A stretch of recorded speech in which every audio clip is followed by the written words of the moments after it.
Me viene a la cabeza terror, ¿no? ¿Qué es eso de que no tendrás nada pero serás feliz? El mundo no necesita resetear nada. Para mí el gran problema del plan de Biden, primero, es que no es un plan de infraestructuras. Lo que ha ocurrido en el mundo ha sido que ante una pandemia los gobernantes han decidido cerrar la economía, destruir la economía y presentarse como la salvación. No hace falta resetear nada.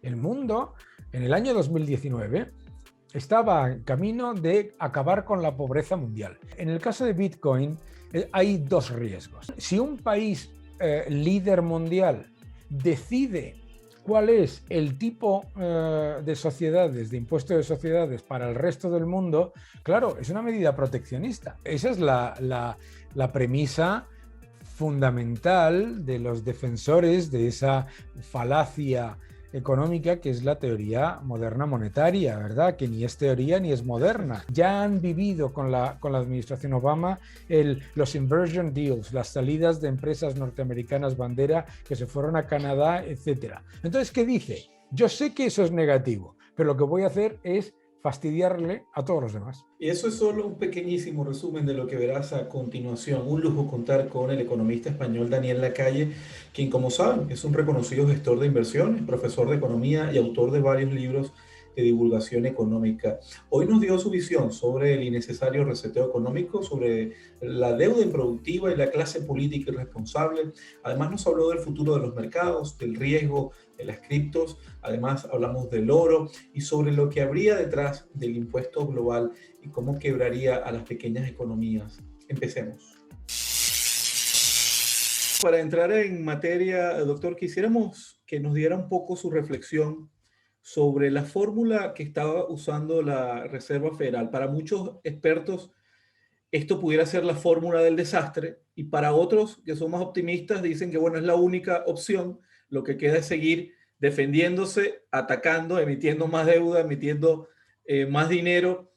Pero nos gustaría su visión, porque hemos estado siempre entre los dos polos, muy opuestos. ¿Qué piensa usted de esta fórmula que está usando la Fed? Yo diría que no lo pondría en ninguno de esos dos, digamos, extremos, ¿no? No es ni la panacea y una fórmula mágica que funcione maravillosamente, ni tampoco un desastre absoluto. Pero sí es verdad que la Reserva Federal está en una situación ahora mismo muy complicada. ¿Por qué?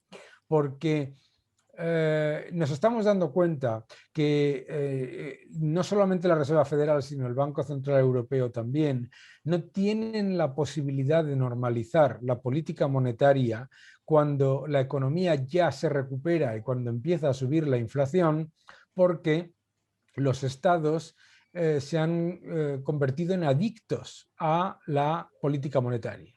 Entonces, no pueden dejar de gastar ni de continuar financiando los déficits y por lo tanto el Banco Central tiene que continuar con su política mal llamada expansiva, con su política de recompras, porque si no, la rentabilidad de los bonos se dispararía y por lo tanto se generaría un gran problema económico y financiero.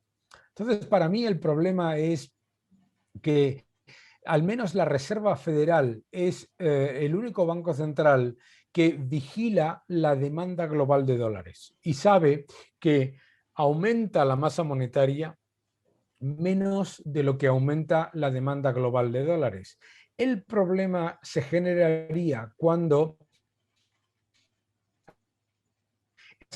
en una espiral de gasto y de deuda con estos planes constantes de aumento de déficit que se están planteando y redujese la confianza mundial en el dólar.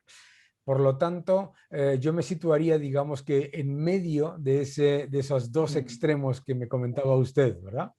Entonces, un tema un poco de percepción. ¿Estuvieran en problemas si se perdiera la confianza en la moneda, en el dólar? Ahí estaríamos ya hablando de un problema, pero este es un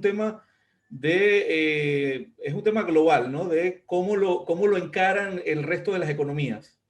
Efectivamente, muchas veces nos olvidamos que el problema de la inflación, el problema de la pérdida de poder adquisitivo de la moneda, etcétera, no es una cuestión de oferta de dinero, por supuesto lo es, pero es una cuestión de demanda.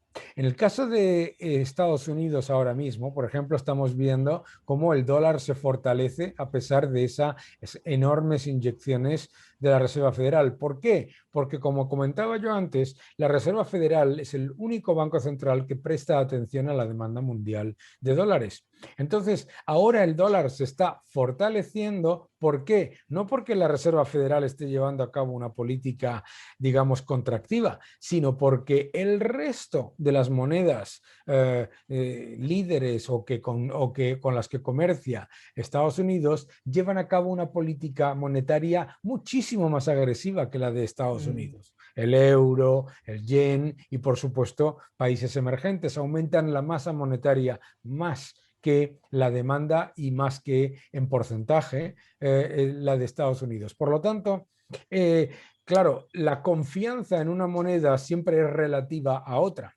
¿verdad? Y eso es una de las cosas que tenemos que vigilar. Si Estados Unidos no presta el 100% de su atención, la Reserva Federal y el gobierno de Estados Unidos no prestan el 100% de su atención en que el dólar mantenga su estatus como moneda de reserva del mundo, entonces es cuando esa confianza se desplomaría y, por supuesto, entrarían en un proceso de destrucción fiscal y monetaria.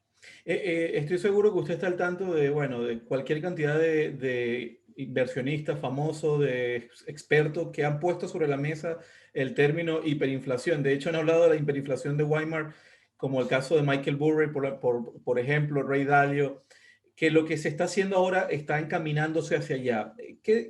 Sí hemos visto una subida de los precios, esto es innegable, sobre todo de algunas materias primas. ¿Qué piensa cuando escucha ese término, hiperinflación? ¿Realmente estaríamos en algún momento en camino a eso? Yo no veo un riesgo de hiperinflación en las economías desarrolladas, en Estados Unidos, en la eurozona, no de hiperinflación. Pero el problema de la inflación ya era evidente en los bienes no replicables, en alimentos frescos, en sanidad, educación, seguros, etcétera. Ya era evidente antes del COVID-19, antes de la crisis, ¿verdad? Y antes de esta enorme inyección monetaria. Lo que estamos viendo ahora es que el aumento del precio de algunas materias primas, usted ha mencionado, por ejemplo, las materias primas industriales, las agrícolas, las materias primas energéticas, es mucho más fuerte que el aumento de la tasa de inflación en cuanto a la cifra oficial, ¿verdad? Entonces, ¿qué es lo que ocurre? Que mientras los bancos centrales y los gobiernos nos están diciendo que la inflación es relativamente contenida y que no hay un riesgo de alta inflación, el ciudadano está viendo que los bienes que consume cada día, los bienes no replicables, los alimentos, todo lo que tiene que ver con las utilidades, ¿no? Servicios públicos, etcétera, resulta que está subiendo muy por encima de los niveles que refleja el índice oficial de la inflación. Y ahí es donde yo creo que está el problema. Es decir, va a ser muy difícil que veamos una cifra de inflación tipo República de Weimar o tipo la que vivió Chile en los años 70, ¿verdad? ¿Por qué? Porque todavía el aumento de la velocidad del dinero no es tan fuerte y porque todavía no nos encontramos en una situación en la que los ciudadanos de los países líderes rechacen la moneda local, ¿no? Que era, por ejemplo, es un factor que estamos viendo en otros países como es en Venezuela o en Argentina, en los que se aumenta la masa monetaria, pero la demanda de moneda local no solamente no aumenta, sino que es que decrece, ¿verdad? Entonces, yo creo que sí nos debemos preocupar por la alta inflación en productos y bienes no replicables, no tanto por la hiperinflación en cuanto a oficial, que eso ya supondría, digamos, la debacle en la confianza monetaria de los países líderes. Entiendo. Usted sabe que la comunidad YouTube es una comunidad muy dinámica. Hemos visto cómo los últimos 3 meses, de hecho nosotros en el Mercurio hicimos un trabajo al respecto. Hay una serie de expertos que dicen, viene un crash de los mercados, está muy cerca, espérenlo, no puede seguir creciendo como está creciendo. Históricamente se demuestra que en cualquier momento va a explotar según este ratio que lleva. Y por otro lado, hay otros que dicen, no, todo lo contrario. Ahora mismo están metiéndole mucho dinero al sistema, está Biden allí con este plan de infraestructura, vamos a tener 2 años de muchísimo más crecimiento, así que es hora de hacer caja y seguir invirtiendo. Sí. En qué debemos creer? ¿Más en la primera opción o en la segunda? Probablemente en ninguna de las dos, como igual que en la diferencia entre baja inflación e hiperinflación. Sí. Es decir, es verdad que la fuerte inyección de dinero genera expansión de múltiplos en los activos de riesgo. Y hemos visto cómo la rentabilidad de los bonos soberanos baja, que significa que sube el precio y la valoración del bono, ¿verdad? Y cómo subían las bolsas a pesar de que los beneficios empresariales no crecían igualmente. Yo creo que es muy probable que se dé una corrección importante de los mercados cuando toda esta esperanza de que los grandes estímulos fiscales y monetarios generen un crecimiento eterno y maravilloso y mágico, ¿no? O sea, al fin y al cabo lo que ocurre en el mercado financiero es que se pasa del exceso de riesgo al exceso de optimismo. Y ahora mismo es verdad que estamos probablemente cerca del exceso de optimismo, pero ¿generará eso un crash como el del 29? Es mucho más difícil. Y la razón por la que es mucho más difícil es porque ni siquiera en la crisis de 2008 se generó algo de ese calibre. Es verdad que hubo una crisis importante, pero esa crisis importante, digamos, tuvo un tiempo muy moderado, muy pequeño, ¿verdad? Entonces, una de las cosas que nos ha demostrado las últimas décadas es que las crisis tienden a ser cada vez más cortas, pero también más abruptas. La del 2020 fue una fuerte caída de las bolsas con una recuperación que sorprendió a muchos, ¿verdad? Sorprendió a muchísima gente. Y yo creo que ahora mismo estamos en un exceso de optimismo que probablemente genere una corrección fuerte, que esa corrección fuerte venga probablemente por eso que llamamos los sectores de value, ¿no? Los sectores más cíclicos, más aparentemente baratos, pero más expuestos al crecimiento, y que eso, sin embargo, va a haber otros sectores que van a mantener su fortaleza. Yo creo que si vemos en el periodo, un periodo más largo, es más probable que veamos una corrección en los excesos de valoración de algunas partes, pero no tanto un crash de ese tipo, porque ahora mismo incluso yo siempre le cuento a mis alumnos, por ejemplo, que en los últimos 3, 4 años hemos vivido unas crisis financieras en países que ahora mismo pues, no han generado el impacto que tenían antes, ¿no? Entonces yo creo que probablemente se mitigará un poco, pero es cierto que probablemente pues, haya una corrección, ¿de acuerdo? Una corrección que probablemente sea además sana, ¿no? Y que venga una vez digamos, se disipe esta percepción extremadamente, digamos, optimista sobre la recuperación y sobre el crecimiento eterno, ¿verdad? Sí, por otro lado, quiero que nos ayude con un análisis que usted ha hecho recientemente, ha escrito algo muy interesante que tiene que ver con este plan de infraestructura de 2 trillones que están dispuestos de hacer. Bueno, ya están haciéndolo, de hecho, los norteamericanos, encabezados por su presidente Biden. Yo conversaba con muchos amigos norteamericanos, me decían, mira, esta es la opción, creemos en esto, nos gusta la idea de que vayamos ya a ponernos, digamos, a la par en infraestructura con China, con algunos países de Europa, estamos a años luces de ello, todavía nos estamos yendo en buses escolares de gasoil a la escuela. y reconocen eso, ¿no? De que en cierta forma están atrasados en ese sentido y que este plan va a cambiarlo todo. Va a haber tanto dinero, tanta inversión que la economía se va a recuperar. Realmente, ¿cuáles pudieran ser los peligros de que esto no funcione? De que esto sea un fracaso. Claro, el peligro es altísimo, ¿verdad? ¿Por qué? Pues porque cuando se inyecta una enorme cantidad de dinero decidido desde el gobierno de manera política, la probabilidad de equivocarse es muy alta. Y además, cuando hay si analizas el plan de 2 trillones de dólares de infraestructura, con lo que te encuentras primero es que en realidad de infraestructura hay relativamente poco. Es prácticamente la mitad. El resto casi todos son programas de gasto corriente público, ¿verdad?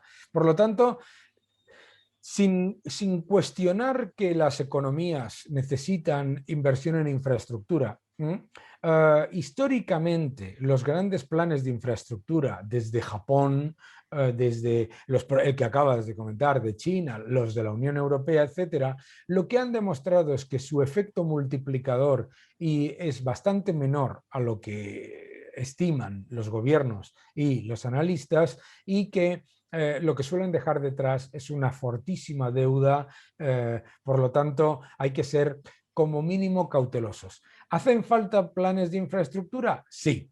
Lo que no hace falta es que los dirija el poder político. Y yo creo que cuando ahí está donde se genera ese problema de falta de rentabilidad económica real y de efecto multiplicador, ¿no? Que es verdad que dices, bueno, qué bueno es invertir en infraestructuras, pero ojo, ¿por qué tiene que esa inversión en infraestructura que estar dirigida desde el poder político y vía fiscal, ¿no? ¿Por qué no se hace vía exoneración de impuestos o mejora de las condiciones para invertir, etcétera? Porque si es una inversión tan espectacularmente buena y con tanto retorno, el sector privado estaría encantado de hacerla. Entonces, para mí el gran problema del plan de Biden, primero, es que no es un plan de infraestructuras.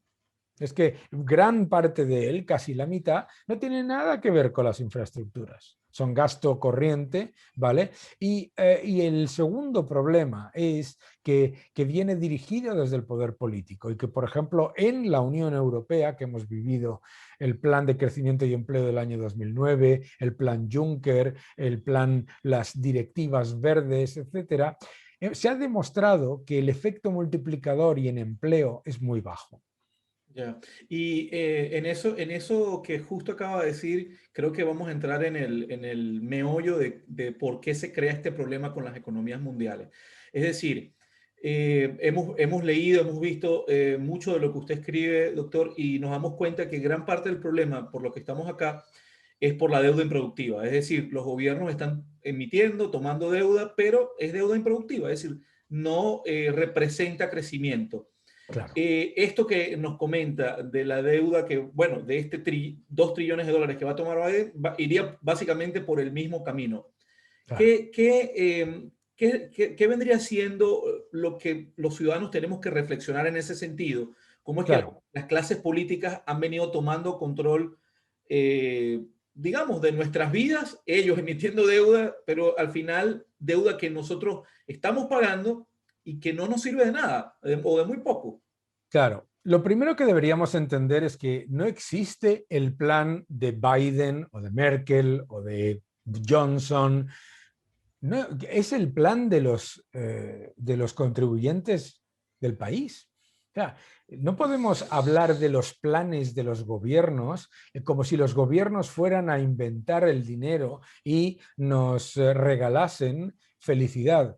Y la idea de pensar que el gobierno y el Banco Central tienen que ser los prestamistas e inversores de primer recurso es gravísima, porque parte de la base de que el gobierno tiene más y mejor información sobre dónde y cómo invertir que el sector privado.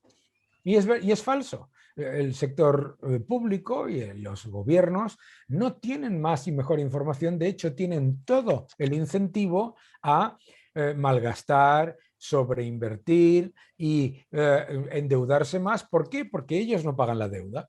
Usted, si tiene una empresa, y tiene que invertir, analiza muy bien esa inversión. Se puede equivocar, pero la analiza muy bien. ¿Por qué? Porque tiene que pagar por esa inversión y puede hacer daño a la sostenibilidad de la empresa a medio y largo plazo. El gobierno, y lo vemos en este tipo de programas en los que de repente dicen, bueno, es que $1 trillón suena poco, vamos a hacerlo de 2, ¿no? Un momento, $1 trillón de diferencia, ¿sabes? Es que es la alegría y la facilidad con la que los gobiernos hablan de cientos de miles de millones de dólares como si fuese irrelevante, ¿no? Yo recuerdo un debate sobre el plan de infraestructuras de Biden que decían, hombre, será de entre 1 y 2 trillones de dólares. Hombre, vaya con la diferencia, ¿no? Entonces, no nos estamos dando cuenta de que los gobiernos, obviamente, pues lo que tienen que hacer es administrar. Los gobiernos no tienen que llevar a cabo planes de infraestructuras ni tienen que llevar a cabo grandes planes. Y el concepto de deuda improductiva lo entiende cualquier persona. La deuda es un instrumento. Ese instrumento se puede utilizar bien o se puede utilizar mal, ¿no?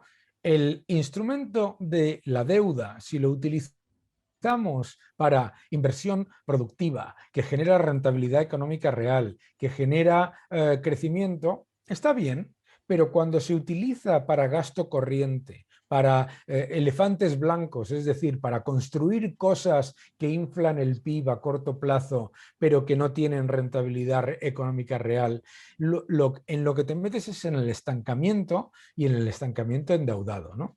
Aprovecho para decirles que si quieres tener un canal YouTube como este, bueno, de hecho mucho mejor que este, seguramente lo podrás hacer. No lo pienses más, capacítate y asesórate con verdaderos YouTubers, con la gente de Procreator en www.goprocreator.com. Y además a todos los que me preguntan en nuestros videos de economía sobre cómo invierto en la bolsa, bueno, abajo te voy a dejar la descripción, un link, ¿no?, de acceso a la plataforma que para mí definitivamente es la más amigable y segura, pero te tengo que recordar que invertir en CDF, bueno, conlleva por supuesto el riesgo de perder capital, así que prepárate antes de dar el paso y de esta manera seguimos con la entrevista. Quisiera hablar un poco sobre la visión que tiene Daniel Lacalle sobre lo que está proponiendo el Foro Económico de Davos, sobre el gran reseteo, sobre si el sistema está fallando o no, o simplemente lo que están fallando es la clase política que está a cargo del sistema. Y bueno, ¿qué me dice cuando escucha esto de capitalismo inclusivo? Cuando escucha, hemos visto mucho esto de, bueno, no tendrás nada, pero serás feliz. Claro. ¿Qué le viene a la cabeza? ¿Le viene temor? ¿Le viene rabia? ¿Le viene, no sé, impotencia de no poder hacer nada? ¿De que estamos a merced de algunos? Me viene a la cabeza terror, ¿no? ¿Qué es eso de que no tendrás nada pero serás feliz, ¿no? Y sobre todo, ¿quién es el que garantiza esa felicidad, ¿verdad? ¿Y qué es lo que le hace a una persona o a otro feliz, ¿no? Lo que le hace a una otra persona. Pero debemos entender una cosa primero, vamos a ver. El mundo no necesita resetear nada, ¿de acuerdo? El mundo no ha perdido nada de capacidad, talento, innovación, espíritu emprendedor, capacidad empresarial, etcétera. Lo que ha ocurrido en el mundo ha sido que ante una pandemia los gobernantes han decidido cerrar la economía, destruir la economía y presentarse como la salvación. El problema de la... No hace falta resetear nada. El mundo en el año 2019 estaba en camino de acabar con la pobreza mundial. El mundo estaba avanzando en tecnología, avanzando en crecimiento. Había, por supuesto, muchas cosas negativas, pero muchísimas positivas. No hay que resetear absolutamente nada. Lo que hay que hacer es dejar que los agentes económicos trabajen. Los gobiernos son los culpables de lo que ha ocurrido en el año 2020. La decisión de cerrar la economía por decreto completa y absolutamente pasará a la historia como el mayor error llevado a cabo por unos gobiernos que fueron incapaces de levantar el teléfono y hablar con los países líderes en gestión de la pandemia, como Corea del Sur, Taiwán, Singapur, etcétera, etcétera, que no solamente han gestionado mejor la pandemia, sino mejor la economía. En vez de hacer lo que los países líderes lo que hacen es destruir la economía y una vez que la han destruido, dicen que son ellos, los gobiernos y los sectores pegados al gobierno, los que tienen que solucionarnos la vida, pero eso sí, quitándonos nuestras posesiones a cambio de una seguridad que no nos pueden dar. Mi libro, Libertad o Igualdad, precisamente habla de eso, habla de del peligro absoluto que hay de pensar que si le das tu libertad, tus ahorros, el control de tu vida a los gobiernos, que esos gobiernos van a cuidar de ti. Víctor, y estaríamos en el campo, en el terreno de la, no sé, de la conspiración o de los pensamientos conspiranoicos cuando decimos que estos gobiernos están claros de la deuda global que han emitido, deuda improductiva, mucho más de la productiva, y que hacer lo que hicieron, haber hecho lo que hicieron o con esta idea de reseteo es, de alguna manera, intentar en algún momento licuar esa deuda con nuestros ahorros, Claro, buscar la excusa para para no tener que decir fracasamos, sigamos emitiendo deuda, sigamos haciendo lo que estamos haciendo y aparte esa deuda la van a pagar ustedes. claro. Esa es la premisa fundamental de los defensores de esa falacia económica que es la teoría moderna monetaria, ¿verdad? Que ni es teoría ni es moderna, ¿eh? Los ciudadanos de Chile saben perfectamente que eso se ha aplicado en Chile con efectos devastadores, con una inflación del 600-700%, se ha aplicado en Venezuela, se ha aplicado en Argentina, en Irán, en Turquía, en muchos otros sitios. Pero claro, la idea es la siguiente, ¿no? O los gobiernos se han endeudado mucho y usted, sector privado, ciudadanos, tiene estos ahorros. Vamos a machear la deuda de los gobiernos con sus ahorros, le quitamos sus ahorros y va a ser usted feliz. Un momento. Que alguien me explique esto, ¿no? Porque que yo sepa, la deuda de los gobiernos, en cualquier caso, se ha tomado basada en la capacidad de la economía de generar los recursos para pagarla. O sea, los gobiernos no se endeudan con sus ahorros, se endeudan con el crecimiento económico, los beneficios empresariales y los salarios reales de los ciudadanos de los países que gobiernan, ¿verdad? Entonces, la idea de que vas a eliminar parte de la deuda de esos países, de esos gobiernos, quitándole sus ahorros a los ciudadanos que en cualquier caso ya están pagando sus impuestos, que han estado haciendo todo lo posible por gestionar la pandemia y la crisis mejor que nadie, etcétera, etcétera, es una enorme transferencia de renta del poder al poder político, hacia el poder político, de los recursos de la economía productiva que va mucho más allá del socialismo. Es la expropiación marxista absoluta, ¿no? Sí, y bueno, hemos hablado de la Fed, de la MMT, hemos hablado de capitalismo inclusivo, de lo que ha hecho el Foro Económico de Ah, y Davos. perdón, sí, y Sí, perdón, me gustaría hablar sobre eso. Eso del capitalismo inclusivo es una falacia. El capitalismo sin adjetivos es inclusivo porque es el único sistema económico que permite que el máximo número de la población escape de la pobreza y aumente sus recursos. El socialismo lo único que hace es igualar a la baja y repartir miseria. Por lo tanto, la idea de capitalismo inclusivo en realidad es una manera de introducirnos el socialismo de manera, digamos, escondida. Y solapada. exactamente. Y no tiene nada de inclusivo. Primero, porque no es cierto que busque la igualdad, porque hay un grupo cercano al poder político que se hace inmensamente rico y luego empobrece a todo el mundo vía la expropiación de la riqueza, claro. Bueno, ya para ir terminando, nos gustaría hablar de las opciones. Siempre nos gusta entregarle opciones a nuestros usuarios que nos ven, bueno, muchísimo. Y ya creo que le agradezco mucho su análisis porque es un análisis bien equilibrado, que no se va a ninguno de los extremos, aun cuando muestra bastantes preocupaciones. pero que creo que esto lo va a agradecer mucho nuestros suscriptores, ¿no? Nos gustaría un poco de opciones. Sigue pensando que hay que comprar oro, porque lo leímos en 2020, decía, es hora de comprar el oro. Nos gustaría que nos hablara de esto, de si es oro físico o el ETF. ¿Qué piensa en este momento sobre ese comentario que hizo en 2020? El oro es, en una cartera de inversión, un ciudadano debe tener activos que funcionen como, digamos, colchón ante un entorno de riesgo y activos que estén más orientados a participar de ese riesgo, ¿no? El oro es un activo colchón.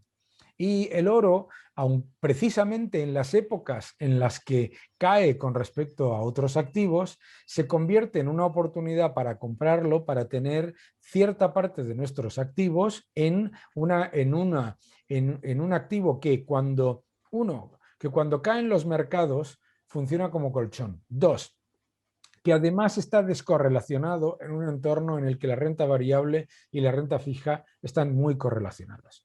Y tres, y para mí más importante, porque en un entorno de destrucción masiva del poder adquisitivo de las monedas en todo el mundo, no podemos olvidar que para un ciudadano de Estados Unidos a lo mejor el oro ha caído, un 9% con respecto al dólar, pero para un ciudadano de Brasil, Argentina, Turquía, etcétera, etcétera, etcétera, el oro no ha caído. De hecho, ha subido con respecto a su moneda.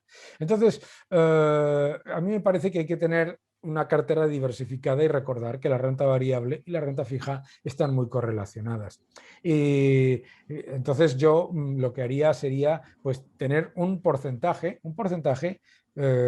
dependiendo de la aversión al riesgo de cada persona, en oro. Y cuando hablábamos de oro, normalmente, por supuesto, mejor oro físico que ETFs, porque los ETFs son los que están más expuestos a la entrada y salida de capitales de grandes fondos con respecto a pues que venden oro para comprar bolsa o venden bolsa para comprar oro. Pero claro, si vemos los fundamentales del oro físico, lo que vemos es que en términos de demanda y oferta sigue siendo muy atractivo. Antes de continuar, te digo que debajo te dejo el link del último webinar de Daniel Stulin aquí en la descripción del video. Si deseas conocer qué hoja de ruta seguir de cara a la tormenta que se avecina, tienes que ver ese contenido. Y en el tema de la plata, hemos leído muchísimo sobre, bueno, sus beneficios para la industria, cómo lo usan para las baterías, cómo lo usan, digamos, con un mayor rango en el tema de la industria. Pareciera que en algún momento va a terminar de reflejarse su verdadero valor. Yo creo que sí, yo creo que sí, yo creo que vamos a ver una explosión de demanda de las materias primas que son necesarias para todo el proceso de construcción de baterías, coche eléctrico, de todo este plan de infraestructuras verde, incluye una enorme minería, tanto en cobre, los ciudadanos de Chile lo saben bien, etcétera, ¿no? Y entonces, yo creo que la plata tiene ese doble componente, ¿no? El componente primero de un activo que siempre ha funcionado como dinero y dos, como un activo que se utiliza en el proceso industrial de manera también importante en un proceso industrial que va a requerir de mucha minería, ¿verdad? Doctor, cuando yo escucho Bitcoin o cuando escucho Ethereum, esa palabra, siempre me siento seducido a invertir allí porque, bueno, está creciendo mucho. Pero siempre se me olvida, esa seducción se me para cuando me acuerdo, pero es que los gobiernos no quieren perder por el poder político sobre el dinero. Y tarde o Sí. temprano van a decir, esto creemos que lo vamos a hacer ilegal. Y en el momento que lo digan, ese precio se desploma. ¿Qué piensa usted para los que nos ven y nos escuchan, recomendarle su visión sobre el tema de las criptomonedas, en especial del Bitcoin? Yo creo que el Bitcoin y las criptomonedas están en proceso de convertirse en monedas de verdad, ¿no? Para ser moneda tienes que ser reserva de valor, unidad de medida y estar utilizado generalmente aceptado como moneda para intercambio, ¿verdad? Mm. Um, las criptomonedas están en proceso de cumplir esos tres requisitos. Es curioso porque hay muchas monedas fiduciarias que no cumplen esos tres requisitos. El bolívar venezolano o incluso el peso argentino, ¿no? No son reserva de valor bajo ningún concepto y en muchos casos ni siquiera generalmente aceptados. Pero yo creo que en el caso de Bitcoin hay dos riesgos, ¿no? Y tú has citado uno muy importante. El primero es el riesgo de confiscación o de intervención política. Ahora el Bitcoin no es una amenaza para los gobiernos, pero los gobiernos cuando se vean amenazados harán todo lo posible por prohibirlo. Es verdad que no es tan fácil prohibir el Bitcoin como fue en su momento confiscar el oro de los norteamericanos, ¿verdad? Pero recordemos que no es no está exento del riesgo legislativo. Y el otro es el de la volatilidad. Aproximadamente un 10% de los que tienen Bitcoin pues mueven el precio entre un 30 y un 40%, dependiendo de las estimaciones de algunas personas, ¿no? Es decir, claro, los que han comprado Bitcoin al principio y que ahora tienen un Bitcoin que vale $60.000, pues si esa persona había invertido una cantidad razonablemente fuerte, ahora tiene una fortuna. Si vende, genera mucha volatilidad, ¿verdad? Esos son los negativos. Los positivos son que, claro, para muchos ciudadanos del mundo no hay muchas alternativas a la moneda fiduciaria de su país. Vuelvo a dar los ejemplos de, yo qué sé, de Sudán, de Irán, Turquía. de Turquía, de Líbano, etcétera, etcétera. Si quieres protegerte de la destrucción del poder adquisitivo de la moneda en tu país, pues probablemente no tienes muchas más opciones, ¿verdad?